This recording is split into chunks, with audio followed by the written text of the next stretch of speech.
에스겔 37장 1절에서 14절까지 말씀 우리 한 절씩 교독하도록 하겠습니다. 에스겔 37장 1절에서 14절까지 말씀입니다. 여호와께서 권능으로 내게 임재하시고 그의 영으로 나를 데리고 가서 골짜기 가운데 두셨는데 거기 뼈가 가득하더라. 나를 그 뼈 사방으로 지나가게 하시기로 본즉 그 골짜기 지면에 뼈가 심이 많고 아주 말랐더라.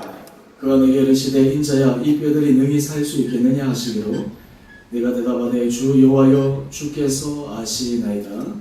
또 내게 이르시되 너는 이 모든 뼈에게 대언하여 이르기를 너희 마른 뼈들아 여호와의 말씀을 들을지어다. 주 여호와께서 이 뼈들에게 이같이 말씀하시기를 내가 생기를 너희에게 들어가게 하리니 너희가 살아나리라. 너희 위에 힘줄을 두고 살을 입히고 가죽으로 덮고 너희 속에 생기를 넣으리니 너희가 살아나리라. 또 내가 여호와인 줄 너희가 알리라 하셨다 하더라. 이에 내가 명령을 따라 대언하니 대언할 때에 소리가 나고 움직이며 이 뼈 저 뼈가 들어맞아 뼈들이 서로 연결되더라. 내가 또 보니 그 뼈에 힘줄이 생기고 살이 오르며 그 위에 가죽이 덮이나 그 속에 생기는 없더라. 또 내게 이르시되 인자야 너는 생기를 향하여 대언하라. 생기에게 대언하여 이르기를 주 여호와께서 이같이 말씀하시기를 생기야 사방에서부터 와서 이 죽음을 당한 자에게 불어서 살아나게 하라 하셨다 하라. 이에 내가 그 명령대로 대언하였더니 생기가 그들에게 들어가매 그들이 곧 살아나서 일어나 서는데 극히 큰 군대더라. 또 내게 이르시되 인자야 이 뼈들은 이스라엘 온 족속이라. 그들이 이르기를 우리의 뼈들이 말랐고 우리의 소망이 없어졌으니 우리는 다 멸절되었다 하느니라. 그러므로 너는 대언하여 그들에게 이르기를 주 여호와께서 이같이 말씀하시기를 내 백성들아 내가 너희 무덤을 열고 너희로 거기에서 나오게 하고 이스라엘 땅으로 들어가게 하리라. 내 백성들아 내가 너희 무덤을 열고 너희로 거기에서 나오게 한즉 너희는 내가 여호와인 줄을 알리라. 내가 또 내 영을 너희 속에 두어 너희가 살아나게 하고 내가 또 너희를 너희 고국 땅에 두리니 나 여호와가 이 일을 말하고 이룬 줄을 너희가 알리라. 여호와의 말씀이니라. 아멘. 오늘 6월 3일 2부에 나오신 우리 모든 성도님 한 분 한 분들을 주님 이름으로 축복합니다. 오늘은 2018년도 이제 5개월이 지나고 6월에 첫 주가 되었습니다. 하나님께서 우리 성도님들의 각 가정 가정에 또 하시는 모든 일들 가운데 또 우리의 기도 제목 가운데 하나님께서 우리에게 약속해 주신 것들을 충만히 열매 맺게 하신 그 은혜가 여러분 가정 가운데 있게 되기를 주님 이름으로 축원합니다. 오늘 김나재 집사님 우리 기도하시는데 오늘 열매 맺는 그런 부분들에 대해서 또 우리 교회를 위해서 기도하시는 그 기도 제목들이 참 너무 감사하고 하나님 은혜 가운데 우리 성도들 또 우리 교회가 정말 귀하게 쓰게 되기를 소망하는 마음들이 있습니다. 하나님께서 우리가 가정 가운데 이런 놀라운 축복이 임하게 되기를 간절히 소망합니다. 오늘 또 우리 교회에 또 우리 처음 나온 우리 지체도 있는데 또 하나님께서 보내주셔서 감사하고 또 우리 공동체 안에서 우리가 서로 아름다운 사랑의 교제를 나눠갈 수 있게 되기를 간절히 원합니다. 요즘 여러분의 삶은 어떻습니까? 예전에 한창 유행했던 질문이 여러분 요즘 안녕하십니까? 라고 하는 그런 질문들이었는데 요즘 여러분 삶들은 어떠십니까?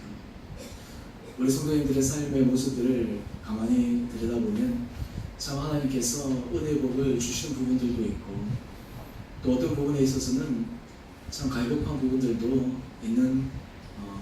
있습니다. 한마디로 얘기해서 우리 모든 성도님들 각 가정 가운데 하나님께서 주신 은혜의 복이 있다면 또한 동시에 우리가 해결해야 되고 또 우리가 직면하고 우리가 풀어나가야 될 그런 문제들이 또 다 있습니다. 사실 우리가 인생을 살아갈 때 우리의 모든 인생에 있어서는 문제의 연속이고 또한 동시에 그 가운데서 우리가 어떤 마음으로 어떤 자세로 그것을 바라보느냐라고 하는 것이 참 중요합니다. 자, 이번 주 말씀을 준비하면서 하나님께서 정말 우리 각 성도들에게 우리 교회에 또 그리고 우리 삶과 우리 영혼 가운데 오늘 하나님께 주신 말씀대로 하나님 놀라운 은혜가 임하게 되기를 소망하는 마음으로 말씀을 준비했습니다. 특별히 오늘 제목을 제가 새롭게 살아나리라 라고 하는 이 제목으로 같이 함께 은혜를 나누기를 원합니다. 오늘 지금 본문의 배경은 이스라엘 백성들이 그들이 하나님이 그들과 함께 하실 때 그들의 나라는 영원할 줄 알았습니다. 하나님이 다윗을 통해서 약속하신 다윗 왕조가 계속해서 지속될 줄 알았습니다. 그런데 북이스라엘은 아수르에게 멸망당하고 남유다도 급기야는 바벨론에게 멸망당했습니다. 이스라엘 백성들이 가장 아이러니하게 생각했던 것이 무엇이냐면 하나님이 우리나라의 주권자이시고 하나님이 우리를 지키시는데 그리고 하나님이 거하시는 이 성전이 이 예루살렘에 있는데 어떻게 우리가 멸망할 수 있는가라고 하는 부분이었습니다. 이렇게 이스라엘 백성들은 그러한 자기의 생각과 달리 이스라엘이 멸망하고 포로로 잡혀갔을 때 그들은 참 극심한 혼란에 빠졌습니다. 우리나라도 사실 과거사 문제를 가만히 보면 아직까지도 정리가 되지 않은 게 친일이라든지 이 부분인데 프랑스 같은 경우에는 사실은 이 과거사를 정리하는데 굉장히 단호하게 정리했기 때문에 우리나라하고는 좀 다른 차원에서 이 문제가 받아들여집니다. 그런데 우리나라도 36년 동안 일제에 구속을 됐을 때 그 당시에 친일을 했다든지 여러 가지 민족에 반역을 했다라고 해서 요즘에 그런 불명예를 썼던 사람들, 그런데 가만히 생각해 보면 그 당시에 그 사람들이 나라가 독립될 줄 알았다면, 나라가 다시 해방될 줄 알았다면 어느 누가 일제에 협조하고 나라를 배반하고 배신하는 그런 삶을 살 수 있었겠습니까? 영화 율정여러분 아마 잘 아실 텐데요. 거기서 마지막에 중요한 대목에 보면 그 주인공 이정재가 그렇게 얘기하지 않습니까? 내가 해방될 줄 알았다면, 나라가 독립될 줄 알았다면 내가 그렇게 했겠냐고. 오늘 우리가 삶 가운데서도 앞으로 이런 일이 일어난다, 되어질 것이다 라고 하는 그런 확신이 있다면 많은 경우에는 현재 삶의 선택들이 달라질 수 있을 것입니다. 오늘 지금 이스라엘 백성들은 그들의 바벨론의 포로로 잡혀가서 그들은 이제 끝났다, 이제 더 이상 우리나라는 미래가 없다, 희망이 없다, 하나님 우리와 함께 하셨고 예루살렘 성전이 회파되고 하나님의 거하시는 이 땅이 이방 나라의 말바꿈에 짓밟혀서 우리가 지금 이렇게 이방 땅에 포로로 잡혀 있는데 이제 더 이상 우리에게는 아무런 소망이 없다라고 하는 것이 이스라엘 백성들이 처한 상황이었습니다. 여러분, 삶을 살면서 우리에게 가장 힘든 순간이 어떤 순간이냐면 이제 더 이상 희망이 없다, 소망이 없다, 이것으로 끝이다 라고 생각할 때 그때가 인생에 있어서 가장 힘든 순간입니다. 상황이 아무리 힘들고 어려워도 하나님께서 우리 가운데 은혜를 주셔서 소망을 가지게 되고 기대를 가지게 되고 변화에 대해서 우리가 마음을 열게 된다면 사실은 그 상황은 어려운 상황이 아니라 하나님께서 우리들에게 믿음의 한 차원을 넘어가게 하는 그런 디딤돌과 같은 성장의 단계임을 우리는 알 수가 있습니다. 오늘 지금 이스라엘 백성들은 그들은 지금 현실 가운데서 깊은 절망에 빠져서 이제 모든 것이 끝났다라고 생각하는 그 순간 오늘 하나님은 에스겔 선지자를 통해서 이스라엘 백성들에게 놀라운 회복의 말씀을 전해주고 계십니다. 이 회복의 말씀을 통해서 하나님은 이스라엘 백성들이 새롭게 소생하고 새롭게 살아나야 할 것을 약속의 말씀으로 주셨습니다. 오늘 특별히 에스겔 37장 이 환상의 말씀은 마르비아 환상의 말씀은 너무나 유명한 말씀입니다. 에스겔의 여러 가지 많은 환상들 가운데서도 유명한 환상 가운데 하나입니다. 오늘 특별히 이 마르비아 환상을 통해서 하나님께서 새롭게 살아나게 하리라는 그 하나님의 방법, 하나님의 원리, 그리고 하나님께서 들려주시고자 하시는 그 하나님의 마음을 오늘 우리가 함께 살펴보기를 원합니다. 하나님이 우리를 새롭게 하시는 방법은 무엇입니까? 하나님의 사람을 새롭게 살리시는 것은 어떻게 이루어집니까? 오늘 그것을 우리가 세 가지로 살펴보기를 원합니다. 먼저 하나님이 우리를 새롭게 하시는 첫 번째 방법은 먼저 우리로 하여금 하나님은 우리의 현 상황을 우리보다 더 정확하게 가장 잘 알고 계신다라고 하는 믿음의 고백을 하기를 원하십니다. 에스겔 37장 1절 말씀을 한번 보시죠. 에스겔 37장 1절 말씀을 보면 여호와께서 권능으로 내게 임재하시고 그 영으로 나를 데리고 가십니다. 마치 예수님께서 공생에 처음 사역을 시작하실 때 우리가 말씀을 보면 참 아이러니한 게 왜 공생의 첫 사역에 성령께서 예수님을 인도하여서 마귀에게 시험을 받게 하셨는가 라고 하는 거예요. 그러면서 이후에 그 시험을 승리하시고 난 다음 3년 동안의 예수님의 공생에는 믿음의 승리의 삶을 산 것이 아니었습니까? 오늘 지금 이 하나님께서 이 에스겔을 하나님의 영으로 인도하여 어느 곳으로 데려가냐면 골짜기 가운데 두셨습니다. 근데 그 골짜기 가운데 두셨는데 거기에는 뼈가 가득한 거예요. 여러분 혹시 여러분 중에 이 뼈가 가득한 것을 본 적이 있습니까? 사실 우리가 지금까지 살면서 뭐 영상이라든지 인터넷 그런 사진을 통해서 보면 그런 것도 있지만 실제로 본 적은 없잖아요. 저 설교 준비하면서 이 영상 한번 찾아서 볼까 그랬는데 이거 보는 것보다 그냥 여러분의 머리에 상상을 하는 게 낫겠다 싶어서 제가 그림을 이렇게 가져오지는 않았는데요. 그런데 이 마른 뼈가 가득한 이것을 에스겔에게 보여주시면서 하나님께서 뭐라고 말씀하시냐면 에스겔 37장 11절의 말씀입니다. 우리 다 같이 한 목소리로 읽어봅시다. 시작.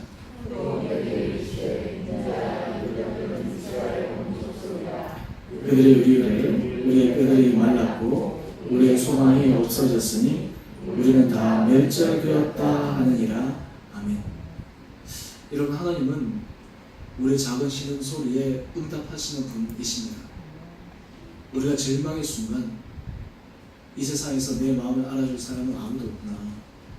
이 세상에서 이 상황을 이해할 수 있는 사람은 아무도 없구나 라고 생각하는 그 순간 하나님께서 에스겔을 통해서 말씀하신 것처럼 이 뼈들은 이스라엘 족속이다. 다른 말로 하면 이스라엘 백성들이 절망하고 희망이 없어하고 소망이 없어하고 그의 삶에서 끝났다 라고 생각하는 그 이스라엘 백성들의 모습을 하나님이 먼저 알고 계시다라고 하는 것입니다. 여러분 우리가 삶을 살아가면서 하나님께서 우리의 상황을 다 이해하신다라고 하는 것이 얼마나 우리들에게 큰 힘이 되는지 모릅니다. 상담을 하다 보면 사람들이 이런 질문을 합니다. 왜 상담을 통해서 사람이 치유될 수 있습니까? 라고 하는 질문이에요. 실제로 이 책 중에서도 왜 심리 분석이라든지 상담이 사람을 치유할 수 있습니까? 라고 하는 그 주제로 쓴 책들이 많이 있습니다. 그런데 이 심리 상담에 있어서 중요한 원리는 이것입니다. 참 신기하게도요. 사람의 마음이 병이 들고 힘들어지는 것은 무엇이냐면 자기의 마음과 자기의 상황을 심리학적으로 얘기하면 자기도 잘 모르고 또한 동시에 자기가 아는 부분을 또 자기가 나누고 싶은 부분을 함께 공유할 수 있는 사람이 없을 때 그때 사람의 마음이 병이 들기 시작합니다. 그런데 심리 상담자와 상담가가 만나서 또는 이게 어널리시스를 하기 시작하면 이 내담자 입장에서는 내 마음이 이렇구나 라고 하는 것을 자기가 깨달아가기 시작해요. 또한 동시에 상담자에게 얘기를 하면 내 마음이 받아들여지고 있구나 라고 하는 것이 이 상담자를 통해서 이 내담자가 느끼기 시작합니다. 그러면 신기하게도요. 지금 현재 내담자가 처한 상황은 하나도 바뀐 것이 없어요. 실제로 일은 하나도 변한 것이 없습니다. 그런데 그것을 바라보는 내담자의 관점이 바뀌기 시작해요.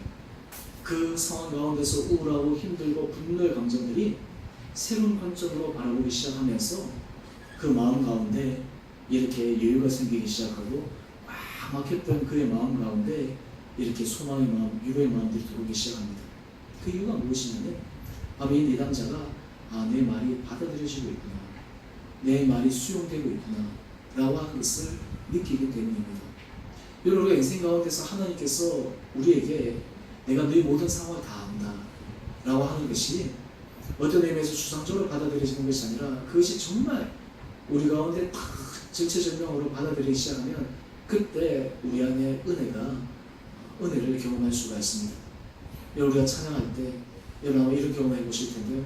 어느 날 갑자기 찬양의 한 대목이 갑자기 내 마음을 울려가지고 이게 눈물이 터질 때 말씀을 읽는데 그동안 그냥 스쳐 지나갔던 그 말씀 한 구절 한 단어가 내 가운데 팍 박혀가지고 내 안에 울음이 터질 때 그 이유가 무엇일까요?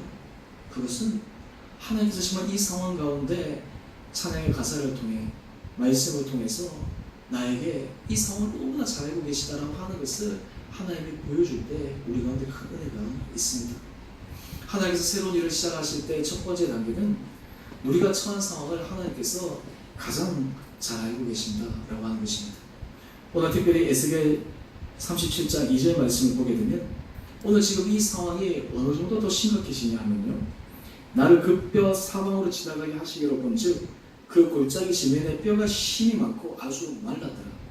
지금 이스라엘 백성들이 이 뼈에 비유되고 있는데 이 상태가 심이 말라버린 거예요.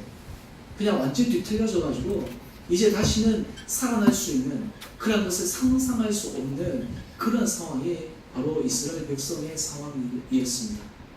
하지만 하나님은 이러한 상황을 직면하게 하시면서 그것을 통해서 그 상황을 끝나는 것이 아니라 그 모든 상황을 받아들이시고 있다라고 하는 것을 이 에스겔 선지자가 깨닫게 함으로써 하나님은 다음 단계로 새롭게 변화시켜 주시는 두 번째 단계로 나가기 시작하십니다. 두 번째 단계는 하나님은 새롭게 살아나기 위해서 하나님의 말씀을 통해 기적의 은혜를 기대하게 하십니다.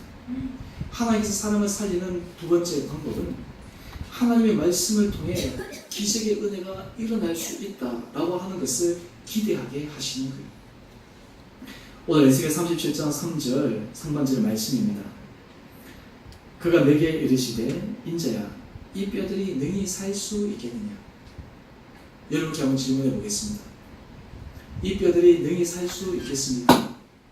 여러분이 만약에 에스겔처럼 그 환상의 그 한 중간에 서 있다면, 만약에 하나님께서 이 에스겔에게 이 뼈들이 능히 살 수 있겠느냐 라고 하는 이 질문에 여러분들이 어떻게 답할 수 있겠습니까? 아마 마음이 급하거나 직설적인 사람은 아마 하나님께 이렇게 얘기할 수 있을 것입니다. 하나님, 어떻게 뼈들이 살아납니까? 지금 사람이 죽어서 금방 죽은 것도 아니고 죽은 지 한참 되어가지고 그냥 이제 뼈만 앙상하게 남고 그것도 심이 비틀려 말라져 버리고 있는 상황인데 어떻게 살아납니까? 라고 이런 질문도 할 수 있을 것입니다. 또 어떤 사람들은 하나님, 왜 저에게 이런 질문을 하십니까? 라고 하나님의 질문에 대해서 다시 반문하기도 할 것입니다. 그런데 오늘 이 에스겔은 그 하나님의 질문에 대해서 이렇게 대답을 합니다. 우리 에스겔 37장 3절 하반절 말씀 우리 다 같이 한 목소리 읽어볼까요? 시작. 네, 에스겔이 참 이 지혜로운 답변을 하고 있습니다. 어떻게 대답하고 있다고요? 주 여호와여, 주께서 아시나이다. 주께서 알고 계십니다. 다른 말로 하면 지금 여기서 에스겔의 이 마음의 상태는 무엇이냐면, 하나님, 내 생각이 중요한 것이 아닙니다. 내가 바라보고 해석하는 것이 중요한 것이 아닙니다. 하나님께서 어떻게 하실지 하나님의 생각이 중요합니다. 하나님의 결정이 중요합니다. 하나님의 계획이 중요합니다. 라고 하는 것이 이 고백 가운데 담겨져 있습니다. 또한 동시에 에스겔의 이러한 고백은, 하나님, 저는 사실 하나님께서 이런 질문에 대해서 답할 만큼 제가 분명하게 대답할 수 있는 그런 능력이 없습니다. 그런 상황 가운데서 내가 어떻게 적절하게 해야 될지를 잘 모르겠습니다. 라고 하는 겸손의 표현이기도 합니다. 오늘 하나님께서 이 하나님의 말씀을 통해서 이 기적의 은혜를 베풀어 가시는 과정 속에서 하나님은 동일하게 우리들에게 말씀하십니다. 우리들에게 때로는 질문하기도 하십니다. 환경 가운데서 우리의 반응을 보기 위해서 하나님께서 여러 가지 것들을 제안하기도 하십니다. 그때 오늘 우리 에스겔처럼 하나님, 주께서 하십니다 라고 하는 이런 겸손의 표현은 주님께서 그 다음 우리에게 주실 그 말씀을 기대하게 합니다. 오늘 에스겔 37장 4절 말씀 한번 보시죠. 오늘 하나님께서 이 에스겔에게 단도직입적으로 이렇게 말씀하십니다. 너는 이 모든 뼈에게 대언하여 이르기를, 너희 마른 뼈들아, 여호와의 말씀을 들을지어다. 여러분 한번 보세요. 지금 뼈들이 여호와의 말씀을 들을 수 있겠습니까? 이 뼈들이 죽어 있잖아요. 이 뼈들은 들을 수 있는 상황이 아니에요. 그런데 하나님께서 뭐라고 말씀하시냐면, 이 마른 뼈를 향해서 여호와의 말씀을 들을지어다 라고 이야기를 하고 있습니다. 오늘 여기서 중요한 것은 하나님의 말씀이 들려지기 시작하면, 하나님의 말씀이 사람들에게 전달되기 시작하면 그 말씀이 우리가 생각할 수 없는 놀라운 기적을 이루는 초석이 바로 이 말씀이다라는 것입니다. 여러분, 창세기 1장 1절 어떻게 시작되죠? 태초에 하나님이 천지를 창조하시니라. 근데 하나님이 천지를 창조하실 때 어떻게 창조하셨습니까? 말씀으로 창조하셨어요. 우리 기독교 이 역사를 보게 되면 가톨릭이라든지 동방 종교회라든지 영국 성공회라든지 그리고 감리교도 좀 그렇고요. 굉장히 예전이 중시됩니다. 특히 가톨릭 같은 경우 이 예전이 중시되다라고 하는 것은 이 성만찬이라든지 이런 것들이 중요하게 생각되잖아요. 그런데 이 종교개혁 단계에서부터 중요하게 생각되는 것이 무엇이냐면 하나님의 말씀이었어요. 말씀으로 돌아가서. 그래서 그 당시 사람들이 라틴어로 되어 있던 이 말씀, 그리고 심지어는 미사 시간에도 사제들이 라틴어로 했기 때문에 무슨 말인지 알아듣지도 못하고 있었던 그런 상황 가운데서 이 성경을 자국으로 번역하는 그런 일들이 일어났고, 또 인쇄술의 발달로 그 당시 많은 사람들이 하나님의 말씀을 직접적으로 듣고 직접적으로 들을 수 있는 그런 문이 열렸습니다. 그러면서 이 종교개혁은 그 다음부터 중요한 초점이 어디에 맞춰지기 시작하냐면 하나님의 말씀에 맞춰지기 시작합니다. 우리 예배 가운데 있어서도 우리가 사실 이 설교 말씀을 듣는 시간이 예배에 있어서 굉장히 중요한 부분이 된 것도 사실은 이 종교개혁 전통 가운데 하나입니다. 그래서 어떤 사람들이 이런 사람들이 있습니다. 예배에 그러면 말씀만 들으면 되죠. 그래서 예전에 교회를 보면요, 앞에 시간 팍 빼고 설교하기 전에 탁 돌아서 설교 딱 끝나면 나가는 그런 분들도 있어요. 그런데 실제로 예배는 처음부터 끝까지가 다 예배이기 때문에 그것이 다 중요한데, 그만큼 이 말씀이 중요성이 강조가 되었기 때문에 사람들이 마치 예배 그러면 말씀을 듣는 걸로만 이렇게 혼선을 빚는 경우도 있지만, 다른 말로 하면 오늘 이 시대에 있어서 하나님의 말씀이 얼마나 중요한지라고 하는 것이 오늘 종교개혁이 우리에게 알려주는 중요한 전통의 하나입니다. 오늘 그런데 하나님께서 이 말씀을 통해서 이어서 말씀하십니다. 에스겔 37장 5절 말씀인데요, 우리 다 같이 한 목소리로 읽어봅시다. 시작.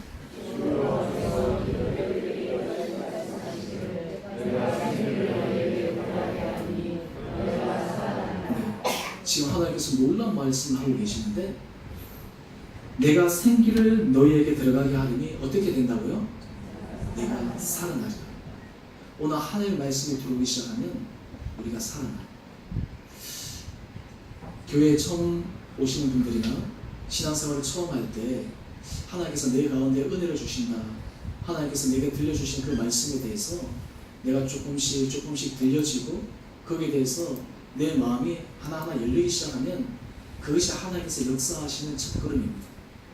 우리가 사실 하나님 앞에 와서 하나님의 말씀을 들을 때 성경을 읽을 때도요, 믿음의 은혜가 뜨겁고 힘이 있으면 이 말씀이 읽을 때마다 눈물이 나요. 이 말씀이 읽을 때마다 힘이 됩니다. 그런데 우리 마음이 냉담하다든지 우리가 은혜가 없으면 말씀이 우리 가운데 크게 다가오지가 않아요. 말씀에 대한 기대가 사라집니다.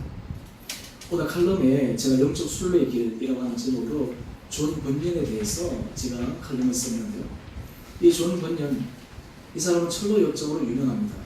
철로 역정은 성경 다음으로 많은 사람들에게 읽혀진 베스트셀러 가운데 하나입니다. 이 존 번연이 살았던 당시에는 영국 국교회가 영국을 지배하고 있었습니다.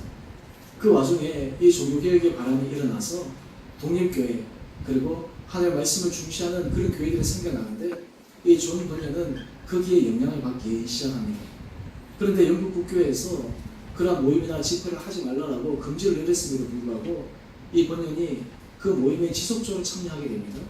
그런데 그 결과 이 번연이 감옥에 갇히게 됩니다.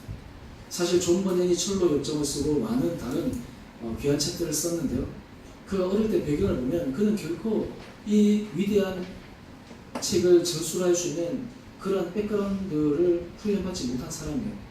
그의 아버지는 댐쟁이였어요. 그리고 그는 어릴 때부터 그렇게 학문적으로 훈련을 받은 것도 하나도 없어요. 그런데 하나님께서 그에게 놀랍게 은혜를 베풀어 주시는데, 그로 하여금 글을 쓰는 재주도 주시고, 그리고 심지어는 고난 가운데서도 하나님을 만날 수 있는 기회들을 계속해서 주십니다. 특별히 철로 역정이 언제 적혀졌냐면 그가 12년 동안 베드포드 감옥에서 갇혀 있었을 때 이 철로 역정을 저술하게 됩니다. 그러면서 그는 12년 동안 그 춥고 칙칙하고 그 어둡고 답답한 그곳, 수많은 사람들 그 감옥에서 다 죽어나가고 있는 그 상황 가운데서 하나님께서 그의 마음을 붙들어 주시는 방법은 말씀을 통한 위로였어요. 그래서 보면 이 번연이 자기 자서전에서 얘기하는 자기의 여러 가지 자신에 대해서 기술하는 내용들을 보게 되면요, 하나님께서 말씀을 통해서 내게 은혜를 주시고 어떤 한 구 한 절 이러한 것들이 그의 삶에 큰 힘이 되었다라고 하는 것을 그는 고백하고 있습니다. 여러분, 우리 삶 가운데서요, 하나님이 여러분들에게 하나님의 말씀이 선포되고 그 말씀이 우리에게 주어지면 그 말씀이 우리를 새롭게 살아날 수 있게 한다라고 하는 그 기대가 우리 심령 가운데 있는 한 하나님은 우리를 통해서 새롭게 하시는 은혜의 역사를 우리는 기대할 수가 있습니다. 저는 바라기는 우리 성도님들 한 분 한 분들에게 하나님의 말씀에 대한 이런 기대가 여러분 가운데 있게 되기를 주님 이름으로 축원드립니다. 특별히 에스겔 37장 6절 말씀을 보면 에스겔에게 하나님께서 구체적으로 이렇게 말씀하십니다. 너희 위에 힘줄을 두고 살을 입히고 가죽으로 덮고 너희 속에 생기를 넣으리니 너희가 살아나리라. 에스겔이 보았을 때는 이 마른 뼈들은 도저히 살아날 수 없는 상황인데 하나님께서 말씀을 통해서 살아날 수 있다라고 하는 가능성을 에스겔에게 보여주고 있습니다. 우리 신구약 전체를 우리가 복음이라고 한 단어로 설명한다면 이 복음의 핵심은 하나입니다. 우리는 우리 힘으로는 절대로 하나님으로부터 하나님에게로 갈 수가 없고 우리 힘으로는 우리 능력으로는 죽을 수밖에 없습니다. 우리 자신의 죄성과 우리 자신의 본성의 모습을 보았을 때 우리가 아무리 겉으로 하나님 앞에 경건해 보인다고 하더라도 우리 속사람의 부패함과 우리 속사람의 연약함과 우리의 기질 속에서 여러 가지 다양한 자기 자신의 결정들을 통해서 하나님 앞에서 하나님 저는 죄인입니다. 하나님 저는 하나님의 은혜 구원을 받을 만한 자격이 없습니다. 라는 것입니다. 이 성경에서 얘기하는 복음의 핵심은 우리 힘으로 아니라 예수 그리스도의 놀라운 구속의 은혜로 말미암아 우리가 회복되고 구원받고 변화될 수 있다고 하는 것이 바로 이 복음의 놀라운 능력입니다. 다른 말로 하면 이 복음은 하나님의 말씀을 있는 그대로 우리가 받아들여질 수 있는가, 하나님의 말씀을 있는 그대로 우리가 믿을 수 있는가라고 하는 것이 이 복음 능력에 있어서 가장 큰 핵심입니다. 오늘 여러분의 삶 가운데 여러분들은 어떤 문제에 부딪혀 있습니까? 여러분의 삶 가운데 어떤 난관에 처해져 있습니까? 그때 하나님께서 우리가 하나님 앞에 가져야 될 중요한 마음의 자세가 있습니다. 그것이 무엇이냐면 하나님, 제게 하나님의 말씀을 기대할 수 있는 마음을 주십시오. 하나님의 말씀이 내 가운데 선포되고 하나님의 말씀이 내 가운데 주어지고 하나님의 약속의 말씀이 내 가운데 들려질 때 저는 그 말씀이 내 삶을 변화시켜 줄 믿습니다 라고 하는 이런 기대가 우리가 하나님 앞에서 가지게 되기를 주님은 원하십니다.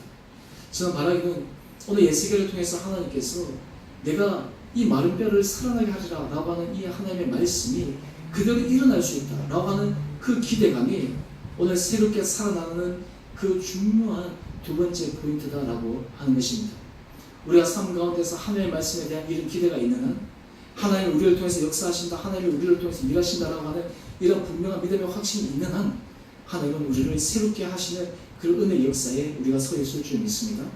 세 번째 단계는요, 이 하나님이 주신 말씀이 선포될 때, 이 하나님이 주신 이 말씀을 우리가 그대로 실행하고 준행할 때 그때 기적의 은혜가 일어남을 믿게 하십니다. 우리 에스겔서 37장 7절 상반절의 말씀인데요, 우리 다 같이 한 목소리로 읽어봅시다. 시작. 내가 되어나니. 오늘 여기서 굉장히 중요한 포인트가 무엇이냐면 이 에스겔이 내가 명령을 따라 되어나는 거예요.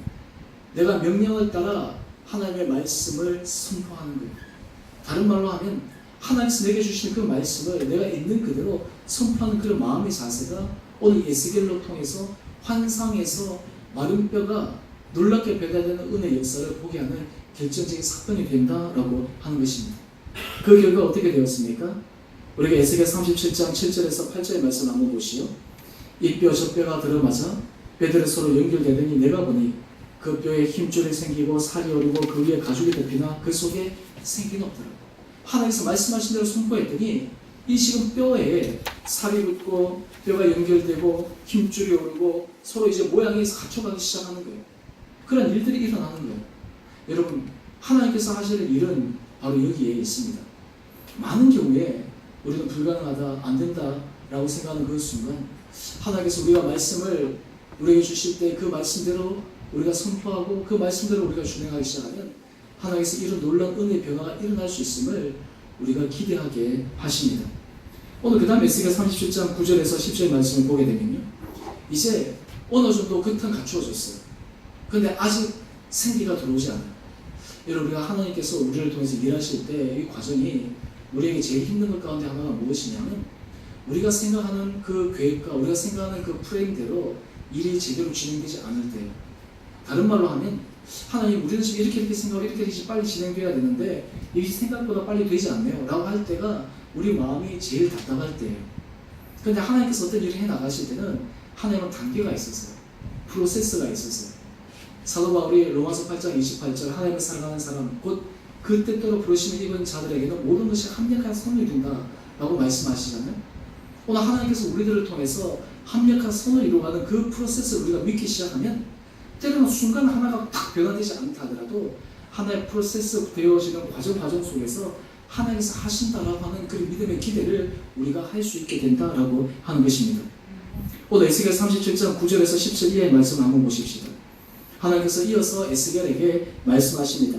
생기야, 사방에서부터 와서 죽임을 당한 자에게 불어서 살아나게 하라 라고 다시 하나님께서 이 에스겔에게 말씀해 주십니다. 그랬더니 에스겔이 뭐라고 어떻게 행하고 있습니까? 내가 그 명령대로 대응하야 되니. 오늘 이것이 중요합니다. 여러분, 우리가 신앙생활을 할 때 많은 경우에는 이 포인트를 넘어가느냐 넘어가지 않느냐 하는 것이 참 중요합니다. 많은 경우는 하나님의 은혜 말씀이 우리 가운데 다가옵니다. 근데 그 말씀에 감동을 받기도 합니다. 그 말씀에 위로받기도 합니다. 그런데 우리가 그 말씀을 가지고 실제로 우리 삶 가운데 선포하고 대언하고 그래서 삶 가운데 실천하며 나갈 수 있느냐 없느냐고 하는 것이 하나님께서 우리에게 기적을 베풀어 줄 수 있는 중요한 하나의 단계다라고 하는 거예요. 오늘 지금 이 에스겔이 내가 명령에 따라 대언하니라고 하는 이것이 지금 반복해서 나오고 있는데, 오늘 사실 이것이 마른 뼈가 새롭게 놀라운 하나님의 기적이 일어나는 결정적인 계기가 되었다라고 하는 것입니다. 제가 바라기는 여러분의 삶 가운데서 하나님께서 우리에게 은혜의 약속의 말씀을 주실 때 우리가 믿음 안에서 담대하게 선포할 수 있는 은혜가 여러분과 믿게 되기를 주님 이름으로 축원합니다. 우리가 사실 중요한 것은요, 일이 다 되고 나서 얘기하는 것은 참 쉬워요. 하지만 믿음의 사람들은 일이 되기 전에 하나님이 주신 그 은혜의 말씀을 가지고 미리 믿음으로 선포할 수 있느냐라고 하는 것이 참 필요합니다. 많은 경우에는 우리에게 두려움이 있죠. 주저함이 있죠. 때로 이것이 안 되면 어떡하지라고 하는 그런 마음들도 있지만, 오늘 하나님이 에스겔을 통해서 말씀하신 것은 하나님의 말씀대로 우리가 대언하고 하나님의 말씀대로 선포하기 시작하면 하나님께서 우리들에게 놀라운 기적의 역사를 베풀어 주신다라고 하는 것입니다. 오늘 하나님께서 여러분의 삶 가운데 끊임없이 말씀으로 이런 위로와 은혜를 허락하여 주시기를 간절히 소망합니다. 하나님께서 여러분들이 그런 은혜를 주실 때, 그런 믿음의 약속의 말씀들을 주실 때 하나님께서 그 말씀을 통해서 우리의 삶이 그리고 우리 가정이 하나님의 은혜 가운데 든든하게 서가게 될 줄 믿습니다. 우리가 이 주은혜 교회를 우리가 시작하면서 하나님께서 여러분 각자에게 주시는 귀한 말씀들이 있었을 것입니다. 하나님께서 이 교회에 되어지는 과정 속에서도 하나님께서 우리 교회를 통해서 우리 성도들을 통해서 지속적으로 들려주시는 하나님의 은혜가 있었을 것입니다. 우리 교회가 주은혜 교회잖아요. 우리가 교회 이름을 지을 때 여러 가지 이제 의논하고 그렇게 해서 이 주은혜 이름을 우리가 선정하게 되었는데, 이 사실 이 모든 과정을 돌이켜보면 하나님의 은혜예요. 하나님께서 우리에게 베푸신 은혜로 말미암아 우리 교회가 시작이 되고, 여러 가지 아픔 속에서도 시작이 되고, 또 여러 가지 우여곡절 곁에도 하나님께서 우리 교회를 믿음 은혜 가운데서 이렇게 평안 가운데서 든든하게 세워가는 그 과정을 우리는 경험하며 왔습니다. 오늘 하나님께서 우리들에게 원하시는 것은 이러한 과정 속에서 하나님께서 우리가 말씀하신 그 첫 번째 우리에게 주셨던 그 마음을, 그 말씀을 끊임없이 우리가 대언하고 선포하면서 그것을 믿음 가운데서 담대하게 믿고 나갈 수 있느냐라고 하는 것이 굉장히 중요합니다. 오늘 우리 김남철 지사님 기도 중에 저도 갑자기 이 눈물이 팍 난 대목이 어떤 대목이었냐 하면 우리 교회가 이 세상에서 가장 좋은 교회, 행복한 교회, 아름다운 교회, 그런 교회로 고백할 수 있게 저는 그것을 딱 듣는 순간 갑자기 저도 모르게 이 마음에 그리고 눈에 눈물이 핑 돌더라고요. 사실 우리가 이 개척교회를 하고 이러다 보면 참 우리가 쉽지가 않습니다. 주변에서 전도를 할 때도요, 안타까운 게 교회 얘기하면 아 그래요? 또 교회 가서 보면 몇 명이 모여요? 개척교회 이렇게 얘기하면 그런 부분들이 있어서 좀 힘들거든요. 또 우리가 개척교회라고 그러면 어떤 사람들은 기본적인 선입관이 있어가지고 좀 어떤 그런 마음에 쉽게 열지 못하는 부분들도 있습니다. 또 어떤 분들은 그럼에도 불구하고 또 하나님께서 은혜 가운데 붙여주셔서 우리들에게 또 이렇게 귀한 사랑의 규주를 나눌 수 있도록 허락해 주신 사람들도 있습니다. 근데 우리 교회 안에 가만히 들어가 보면 저는 우리 교회 우리 멤버들 한 사람 한 사람들을 생각해 보면 참 하나님 앞에서 귀한 사람들이고 하나님 은혜 가운데서 지금 이 교회 가운데 말을 하든 말을 하지 않든 이 교회를 사랑하는 마음이 너무나 크기 때문에 하나님께서 정말 이런 한 사람 한 사람들의 마음들이 모여서 하나님께서 이 교회를 세워가고 있다고 하는 것을 늘 느낍니다. 제가 교회를 위해서 때로는 기도할 때마다 하나님 이 교회 가운데 정말 은혜 복을 허락하여 주십시오. 우리 성도들에게 하나님께서 놀라운 믿음의 능력을 허락하여 주십시오 라고 기도하는 것도 사실 이 교회가 처음 시작되고 진행되는 과정 속에서 하나님께서 우리에게 주신 약속의 말씀이 있기 때문입니다. 제가 교육자로서, 제가 목회자로서 제가 가장 힘든 것 가운데 하나는 무엇이냐면 여러분, 우리가 교인들 중에 아마 여러분들이 이렇게 생각할 수 있습니다. 나 하나쯤이야. 뭐 여러 사람들도 많은데 나 하나쯤이야. 그런데 제가 교육자 입장에서는 이 한 사람 그런 부분들이 저한테는 정말 가슴 아픈 그런 비수처럼 다가올 때가 참 많거든요. 사람들의 마음에 상처를 받는다든지 힘들다든지 또 그리고 여러 가지 어려움을 토로하는 것을 제가 이렇게 저렇게 듣기 시작하면 참 제가 마음이 굉장히 힘들고 고통스러워요. 제가 그래서 사실은 어떤 의미에서 제가 좀 예민한 부분도 있고 한데 제가 그때마다 하나님 앞에 기도하면 하나님께서 네가 힘들고 괴로워해서 중요한 것이 아니라 하나님 앞에 다 내어놓고 맡기고 하나님의 은혜 가운데서 그 사람들을 만지시고 어루만지시고 위로할 수 있기를 기대하고 소망하라. 사실 그것이 저로 하여금 이 목회하는 이 가운데서 하나님 주신 은혜입니다. 저도 가만히 생각해보면 이 목회 현장에서 참 제게 주신 그 하나님의 은혜가 참 큰 것 같아요.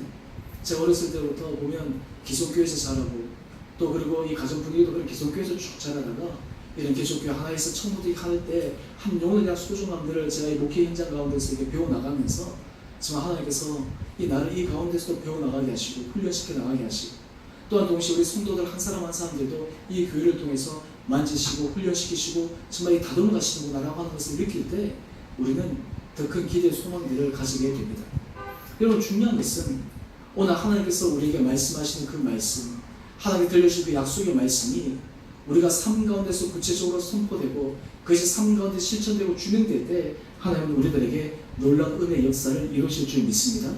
오늘 하나님은 이 에스겔 환상을 통해서 이스라엘 백성들에게 이런 희망의 메시지를 선포하고 있습니다. 우리 에스겔 37장 14절 말씀인데요. 우리 다 같이 한 목소리로 읽어봅시다. 시작. 내가 또 내 영을 너희 속에 두어 너희가 살아나게 하고 내가 또 너희를 너희 고국 땅에 두리니 나 여호와가 이 일을 말하고 이룬 줄을 너희가 알리라. 여호와의 말씀이니라. 아멘. 오늘 하나님은 이 마른뼈 환상을 통해서 이스라엘 백성들의 우리는 끝났습니다. 이제 이 나라는 더 이상 희망이 없습니다. 소망이 없습니다. 라고 절망에 빠져있는 이스라엘 백성들에게 이 환상을 통해서 내 영을 너희 속에 두르니 너희가 살아나게 되고 너희가 고국 땅에 돌아가겠다 라고 하는 놀라운 약속의 말씀을 주고 계세요. 여러분, 우리가 삶 가운데 중요한 것은요, 환경과 상황이 아닙니다. 우리 안에 하나님의 영, 하나님의 말씀이 우리 가운데 살아있는가? 하나님께서 말씀하신 내 영을 내가 너희 속에 두겠다라고 하시는 그 하나님의 은혜가 우리 가운데 있는가? 라고 하는 것이 너무너무 중요합니다. 그것이 우리 가운데 분명하게 있을 때 하나님은 놀라운 기적의 구원을 베풀어 주십니다. 우리가 구약의 이스라엘 민족을 통해서 우리가 분명하게 바라보는 것은 무엇이냐면 하나님은 약속하신 것을 반드시 이루시는 분입니다. 하나님은 계획하신 것을 반드시 성취하신 분이십니다. 우리가 역사를 통해서 배우는 것도 하나님의 하시는 일은 처음에는 좀 안 되는 것 같고 어그러지는 것 같고 실패해 보이는 것 같지만 실패가 아니라 그것이 놀라운 성공의 역사라고 하는 것이 바로 이 교회 역사의 산 증언입니다. 십자가의 사건은 사람들의 보기에는 실패의 역사요, 좌절의 역사요, 그것이 끝나는 역사인데 하나님은 그 십자가를 통해서 부활의 놀라운 사건을 우리들에게 허락하여 주셨습니다. 오늘 이스라엘 백성들에게 내가 너희를 새롭게 하리라, 내가 너희를 살아나게 하리라 라고 하시는 이 분명한 예언